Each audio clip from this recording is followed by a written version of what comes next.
Hello, I'm Rafi Mayer. This is Events on Horizon, and we're doing a new series. Hi. This is my co-host, an individual. An individual. You can't even do the mock intro right, Rafi. This is why we don't let you intro things. You've got no intro charisma. You're more of a Vanna White than a... what's his name? Whoever hosts Wheel of Fortune. Very nice. I don't know because I'm not 70. Yes. Anyway, so we are going to be, recapping Shut your fucking mouth and spin the fucking letters. and discussing a show that we've already talked about, but we're going to go a little bit more in depth now. We're going to talk about the Orville. Yes, the Orville, Seth MacFarlane's science fiction platform. Yes. Which turned out to be better than anyone could have possibly expected. Wonderfully so. You will be silent! Yeah, even though in the previous review we did, I was a bit mixed on the prospects, especially with regards to the humor, but as we went along, I found the show got a lot better, and I enjoyed it quite a bit. Now, today we're basically going to do episodes 1 and 2 overview of them, I guess. Yep. Yeah. So I guess we'll start off with episode 1 then. Yeah. Let's just start off with a summary before we get into... Well, we want to appear unbiased, so after we do a summary, I think we should start with the negatives. Sure, why not? And because you are such a negative and unpleasing individual, I'll let you do it. I'm a very positive individual, Rafi. Very nice. Give us a summary, Kyle.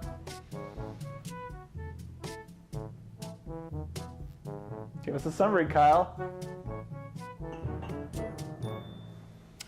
The Orville episode 1 starts with main character Ed Mercer, not a captain yet, finding his wife cheat on him with an alien. A blue alien. A blue alien, yes. And, He blew himself. Yes, he blew himself. They divorce, he gets a spaceship, and it introduces all the main characters, and goes into the first mission of the mission of the day, where they go to a science facility that invented an aging device, which could be potentially used as a weapon. So they decide to, it also turns out that one of the scientists there is a spy for the Krill, who are basically the Klingons of this show. And he calls them down, and they invade.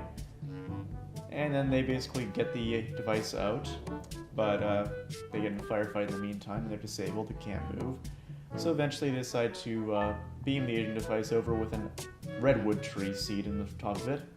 So as soon as it's used, it ages a redwood tree 100 years, and it instantly grows a redwood tree that obliterates the Krill ship, saving the day. Fantastically. Yes. So I guess, as you said, we'll start with the negatives. Yes, because, Disney owns Fox now, correct? Oh, so they own the Orville now. Yes, they own the Orville now. Oh geez, that's kind of surreal actually. Yeah. Anyway, so... What kind of world do we live in where a mouse can buy and own a fox? A world that I will refer to as the name of this new company, Doxy. Doxy. Doxy. Doxney? Wouldn't that be better? Doxney? No, Doxney's better, I think. I'm gonna call it Doxy. Well, you don't know shit about names. Doxney's better. Very nice. Anyway, so, negative. Nancy, start us off. What's bad about the show? So as a pilot, it was pretty, like I said, Okay. I'd say the biggest negative that shows up is when they introduce all the main characters, the main crew members. Yeah, you mentioned while we were watching the episode that it felt kind of lazy. It was very lazy. They basically just line up all the main characters. Ed Mercer, Captain Mercer, just introduces them one by one and basically says, "Oh, hi, character. This is your quirk. Can you quirk a bit more?" Quirk for the audience, please. Yeah, quirk for the audience, please. So yeah, he introduces them all that way, and it's very lazy and unnatural. Yeah. I am aware that in a real, military ship, they might actually... It would be a scenario that would probably happen. Yeah, but cinematically, It it's looks kind of... terrible. It looks so awkward, and it gives the viewer immediately a bad taste.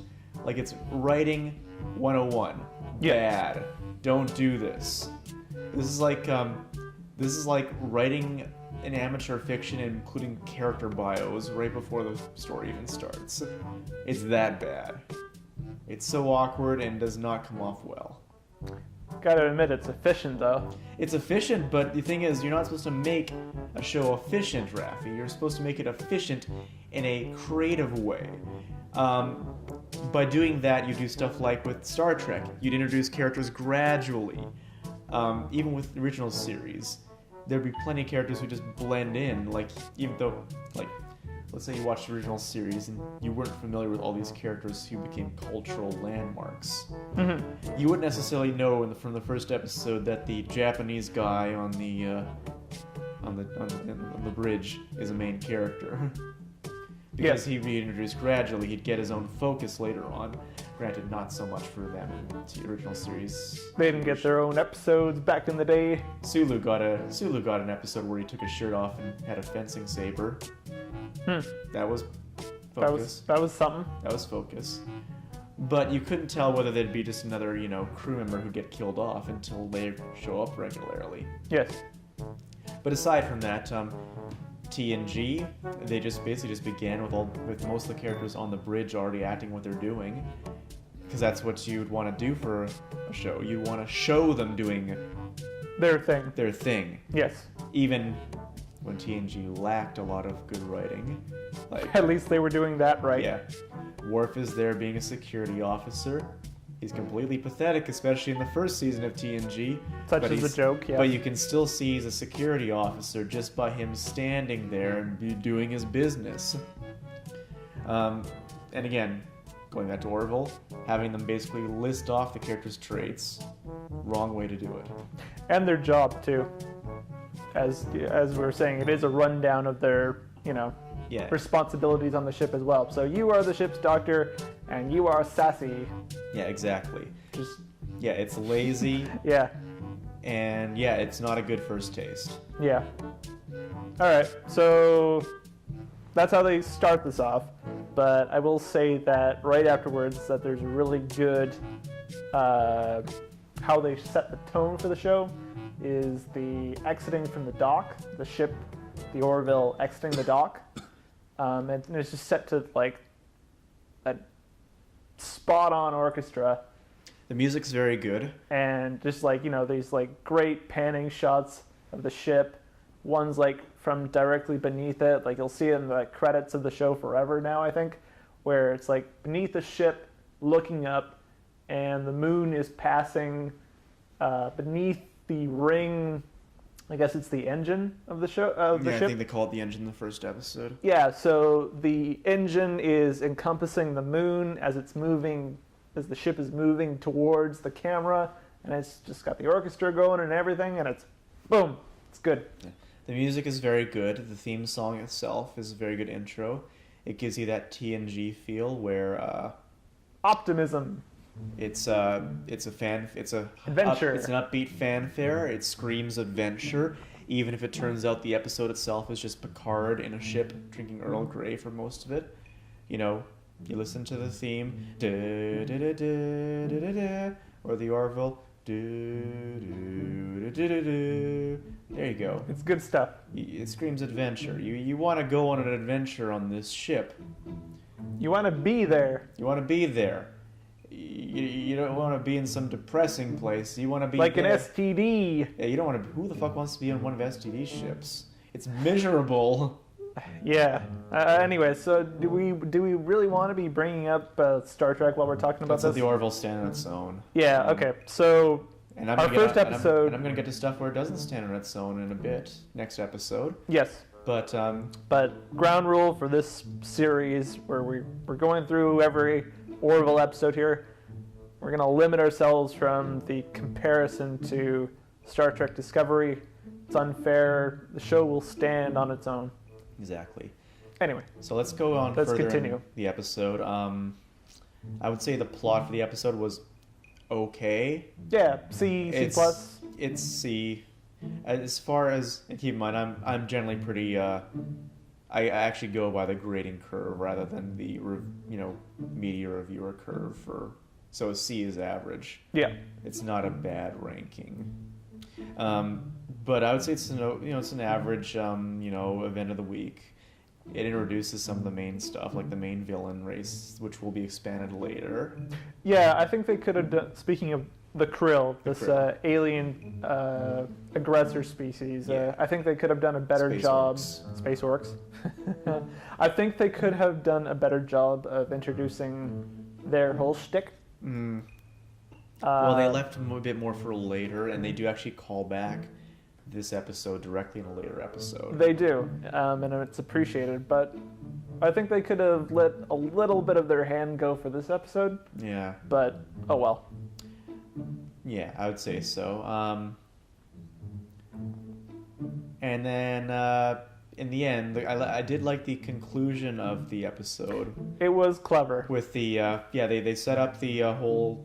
aging thing. They even mentioned the tree can be regrown like that. Yes, it's the head scientist of the research station presents Ed with some redwood seeds and says, they can also make a tasty snack. Yeah. And it's like he pockets a few of them. He pockets a few of them, and then they end up hot gluing it to the aging device when the Krill demand it. Yes. Because they lost a firefight with them, so they decide, okay, we'll give him the artifact. Yep. So they hot glue a redwood seed to the tip of it, and as soon as he activates it, boom. Redwood in space, blasts the ship apart. And then Seth MacFarlane's character has that great line, "Happy Arbor Day." Yeah. And then everybody's like, what? What's Arbor Day? I thought it was a legitimately good line. Yeah, but is it as good as "You Got Wood"? No, definitely not. No. But apparently that was... I mean, Arbor Day's better. Apparently that was the crowd favorite. "You Got Wood." Yeah. Anyway, it was a unique way of concluding the episode. Yeah, it was clever. I've never seen a redwood tree in space before, so there you go. And weaponized at that. Yeah, weaponized redwood tree in space. So there you go. They ended it with a something to look forward to, something clever. Yeah, funny, clever. It felt cute, Yeah, exactly. It was cute. That's what it was. Yeah, exactly. That's a good way of describing it. Yeah. So, although the episode itself was especially the action was kind of all over the place. Yeah, the action was like when Alara was jumping. Yeah. That was it was very poorly done. Yeah. Odd considering that the director of this episode was the guy who made Iron Man and The Jungle Book. Iron Man, so Marvel movie then. Well, the original Marvel movie. I mean, give shit to where shit is due, but the first Iron Man movie was a pretty good movie. Yeah, it was pretty good. And, it had okay action. I can't remember a lot of it, but, I thought it was okay back in the day. Yeah, so to see it here where it was, like when they were actually doing the shooting, like when they have the shootout with the Krill in the science facility, that was, that was pretty good. Yeah. And then Alara jumping, it was like, Superman. And it was just Superman from the 70s It was style. more just bad wire work. Yeah. And then when they're splashing through the fountain, that was odd looking too, but yeah, I guess... they did set up the whole water obstacle, and is there any dignified way you could run through a fountain? No, but maybe proper editing would have just skipped over that and just shown them getting into the ship. Yeah, I suppose so. So that looked kind of weird, but whatever. Yeah. So aside from that, I think the characters themselves, they didn't really get a chance to create all the interactions just yet. No, you can see a little bit of it with Seth MacFarlane's character and what's Kelly. Kelly, what's her actual person name? The actor? Yeah, I don't know. Palinki or something like I that don't is her know. last name? I don't know the actors' names. Yeah, anyway, so you could see a little bit of that between them. But at this point, it's just like, generic, X. No. Ex-spouses. Yeah, like, oh God, who's got a thing for divorce? Divorces is funny. Sorry, right, yes, sorry, I'm a little distracted lately. I just got out of a rough marriage, and it's been a difficult time. My wife had an affair. Oh my God, are you really bringing this up right now? You're an objective third party. Are you married? Let me ask you something. Do you make an effort to balance your career with your home life? Yeah. Yeah. So it's Yeah, it's not that unique just yet. no, things... And you don't get a chance to focus on all the characters entirely. No. Bordas doesn't do a whole lot in the first episode. Isaac gets only a few lines. Same with the helmsman and the black helmsman, who becomes an engineer later on. Yes. Just like Geordie LaForge. Did he start out as a... In season 1 of TNG, Geordie LaForge is basically doing like 5 different jobs. They never actually, I don't think they even referred to him by title in that one.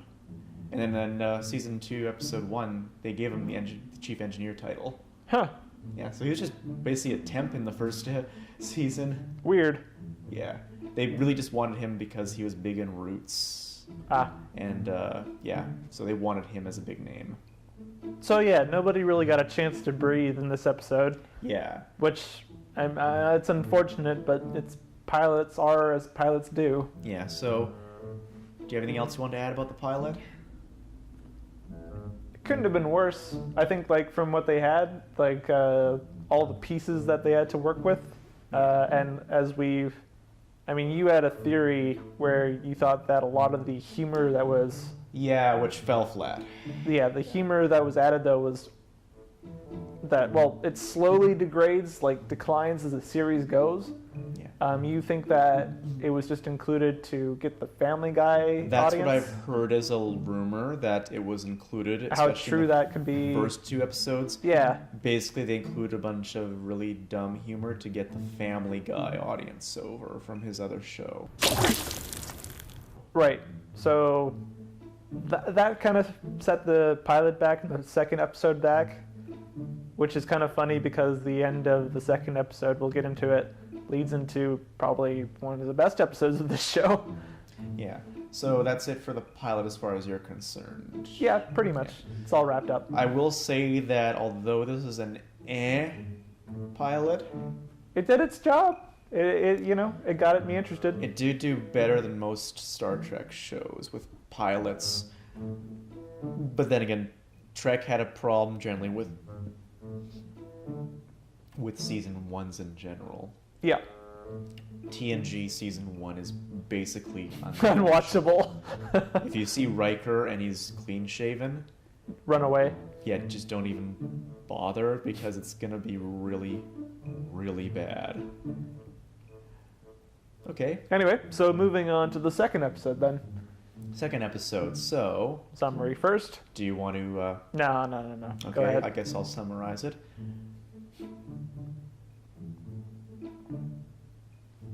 Snail! Don't boss me around. Okay, so Ed and Kelly, they run into an anomaly, a distress signal, which turns out to be from Ed's parents. One of which is the Arrested Development guy, who currently has been Harvey Weinstein and has a Oh dear. sex offense scandal. Hey, buddy. Surprise, huh? Like everybody, seemingly. Yes. Stanley Kubrick was right about Hollywood, it seems. That's why they killed him. That's why they killed him.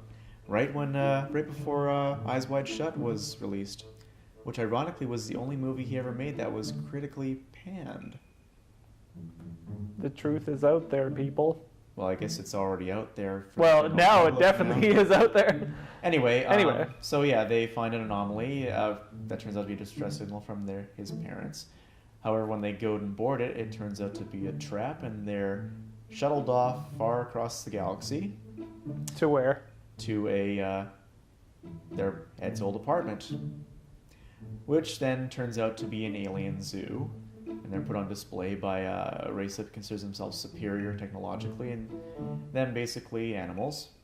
Yep. So while this is happening, Bortus has laid an egg, so Alara is now in command. Yes, she gets a chance to, speaking of character development here, Alara, she started out as this green security officer, Yeah. head of security. Kind of interesting, the gimmick is that her race is strong outside of their home planet because higher gravity. But in terms of command, she has huge doubts about her ability. She's green. Yeah, which comes into play in this episode where she basically gets in command when not even realizing this would ever happen. Yeah, and she basically overcompensates to start off with. No, first she makes huge mistakes. Yeah. Then she goes to the doctor, then she overcompensates. Yes. Basically, the Admiralty tells them that They're lost. Are off, yeah, off they're limits. they're off lost limits. in the line of duty. So just like season 1 TNG, the the Union in this has a very laissez-faire approach to alien kidnappings. You know, you lose some. That's it. You lose some. Yeah, so It's gonna happen. that's a little. Your officers are trapped in an alien zoo. It happens. Yeah, it happens. It happens. You take a look around you, friend. You're in a Caliban zoo. So anyway, Kind of an interesting dynamic. It's like playing it by the book, and it's just saying, "Oh, I'm just following orders," or doing right by your people. And what Alara actually ends up deciding is like, "I'm gonna follow through." And Exactly. She Yeah. she ends up going there and meets with the captain in the zoo, yes, and then she goes to the zookeeper and successfully negotiates their release yeah, by kind of a hackneyed. giving the zookeeper a replacement exhibit, which is a television screen showing 21st century reality TV shows. Prostitution or you're engaged, crazy time. I think it even shows a clip of the Kardashians, or was it Jersey Shore? I honestly couldn't tell. Like I wasn't sure. I've never watched these shows. Yeah. I'm not trying to sound superior or anything like that. I just I am. honestly couldn't tell. No. But yeah, and then they even name Keeping Up with Kardashians. Yeah. Duck Dynasty. Yeah, like they're scrolling through like 10. Oh, there must be 10,000 files here. It's like apparently they have 10,000 Yeah. reality TV episodes. Yeah, so, but then suffice to say, Alara. That's a lot of reality television. Yeah, so suffice to say, Alara gets a medal. Yes. Chewbacca still never gets a medal. Yeah, a medal that looks like it was made out of It was tinfoil. Yeah, it was a cheap. It looked pretty bad. It was called the Sapphire The Star. Sapphire Star, yeah. But it was clearly made of glass. Anyway, so Yeah. I would, breaking it down, there was 2 plots to this. There was the alien zoo and there was Alara And her confidence crisis. and her confidence crisis. Yes. I liked the Alara bits. Yeah. Those were good, and I felt it developed her character, and it also is not standalone. They have another episode this season which comes back to this, which goes into it even deeper and focuses entirely on her. Yes. Which was a good idea. Yeah. The alien zoo stuff That was kind of... fell flat. I read... Apparently that's also lifted from like a story from the 1950s. I'm not sure who made it. There's a but lot of science fiction yeah, stories with alien zoos. It comes off as kind of... This is kind of dumb. It's not a bad idea, it's just the execution was weak, and especially how they ended it with a dumb, Yeah. really dumb pop culture reference. The conflict resolution of that could have been better. Which will be dated in probably like 2 years. You had an idea. I do have an idea. How could this be better? It still is not a good resolution, but then I probably would have done it a bit differently anyway. But instead of doing the reality TV show thing, they could have They could have like earlier on mentioned that there was a crew member who was basically a NEET or a shut-in or a basement dweller. What's a NEET, Kyle? Not in education, employment, or training. It's a Japanese term for a basement dweller, basically, except worse. Yes. Imagine that, except with semen-encrusted love pillows all over the place. Anyway, they could have like established that, and when it came time to propose a replacement, they could have said this guy, hey, how would you like your own basement? You can play your computer all day, no work. You can masturbate, and because it's a zoo, no one will give a shit. And then, you know, he'd be like, this sounds like a dream come true. Can I bring Miyuki-chan? And he holds up a love pillow that smells very funny in his yellow stain. And they says, yes, you can. And any other pillow that you might have. Now, I don't really like that as a story. I probably would never do that myself. But in terms of keeping with the comedy, and also still keeping with the main basis of this plot as they've done, I think that would have been better than doing a dumb reality TV show reference. Or at least they could have had a fake reality TV show, like, referenced early on. Yeah. Like, I don't know. Something made up that was new for the timeline that they're in. Like, I don't know. I'm trying to think of a good pun. Like, oh, Sluts on Saturn. Sluts on Saturn. Yeah, and just has a bunch of, like, shrill, like, Jersey Shore women just, like, slapping each other all the time. But it's in space. But it's in space on, like, a Saturn's moon or something like that, on Saturn's moons. Again, that would have been better just as a foreshadowing. Would they look like they're half an inch away from throwing their own feces at each other? Probably it is. That one clip of that they had for the show, which I... Well, you know, you do go to a zoo long enough, eventually a monkey's going to throw shit at you. I suppose so. It's true. Anyway, so... I know it sounds like we're kind of ragging on the show right now, but we do like it. Yeah, just this episode wasn't good. Yeah, it takes... What we're going to get into in the next episode. This episode ends with Bortus hatching his egg. Who laid an egg earlier, as I mentioned. And yes, and that's the setup for probably one of the best episodes of this show. Yeah, and it turns out his child, and he's from an all-male species. Yes. Is female. Dun dun dun. Do you have anything else you want to add to the second episode? I got a bit of a tangent. I'll go on. Yeah. Well, I'll let you go on your tangent. Okay. Do you have nothing else to add then? I might, but I'll let you play yours out. So, the Orville was critically panned. Yes. I'm not entirely sure why, based on the quality of the entire show, but I've got a kind of a theory. We do know that reviewers oftentimes usually standard practice only to watch like 2 or 3 episodes of a show. In the interest of watching as much media as they possibly can. Yeah, because for a wide array of media. So, and that is kind of somewhat fair in some ways, because they have to watch a lot of crap. You have to watch a lot of crap, and a pilot should hook you into something. Yes. That is what it's designed for. Just as a trailer, if a trailer looks like shit, it's failed. It's failed. There's exceptions to this. Like, I thought Blade Runner 2049's trailers looked like absolute dog shit. But the movie is actually pretty fucking good. The movie is probably might be my favorite movie this year. Yeah, it's probably the best movie made this year. Yeah.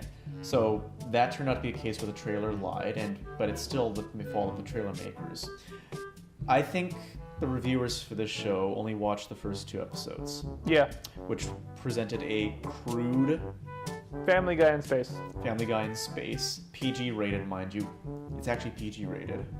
Because I kept popping up in the corner. PG rated. Yeah. I guess PG has changed a bit. But then again, in the 80s, it was different too. But yeah, so I think they based it off entirely on those 2 episodes. A similar thing happened with BoJack Horseman, the Netflix cartoon, which it got critically panned season 1. Yep. Season 2 and onward, praise. Universal glowing praise. Yep. And the first 3 episodes of that were total shit. They weren't bad, but they weren't good either. I would First say. episode it was like, when you watch it, Family Guy cutaways all the fucking time. All right. Yeah. Anyway, so yeah, no, that's fair to say. Probably, yeah. Considering that the rest of the show from episode 3 onward just got better. Along with that, it also is more old-fashioned in its themes. It's more based on TNG. Yeah, it is, but why is that a bad thing? Well, the thing is, I don't think it's that bad. If, mind you, there was, say, 5 shows like TNG in a row. Yeah. Recently, that would have been a problem, probably. Like how Star Trek series stagnated with Voyager and Enterprise. Yeah. Because they couldn't get past TNG. Yeah. But I guess the Orville's sort of got the happy spot right now because there's been such a dearth of that material. Yeah, there's been nothing like it in so long. So, in that respect, it's kind of been riding the good feel train. Yeah. Pretty much. Well, science fiction nowadays is very cynical, very dark, or at least pretends to be dark. To see a straightforward, optimistic show. Yeah, with a comedic feel to it. Yes. That's something, but at the same time, people could lazily just hand wave it as being just, oh, it was made by that Family Guy guy who makes crude, dumb cartoons that only retards watch. Yeah, pretty easy to pass off. Yeah, and it looks like that old '80s TV show. But as we'll get haven't into, they gotten with the times? It's all about the Star Trek Discovery with the dark hallways and the code black and the code black and the no, spore drive. Hey, Black Alert. We agreed. No Star Trek Discovery. Funny enough, they didn't mention any spore drive until after the first 3 episodes. I wonder if that was on purpose. Anyway, no, we're not talking about Star Trek Discovery here. Line in the sand. Lens flare. Yeah. Anyway, so one thing that the reviewers would not have seen, though, was, apart from the kitschy optimism that the show portrayed, is that it's got a solid core to it that becomes more apparent after that second episode. Yeah. Which we'll get into in our next review/analysis, whatever you want to call this. Yeah, so we'll have to get into that next time. But yeah, episode 3 and 4. Definitely, you'll look forward to this because it's good stuff. Guarantee it. I guarantee. So, anyway, thank you for watching this. I have nothing more to add. So yeah, keep with us. We're gonna keep on going until we hit the end of season 1, and then probably do a recap of all of our thoughts, where we hope that the show will go, and yeah, I'm just so full of hope. Thank you, and have a good night. Good night, everybody.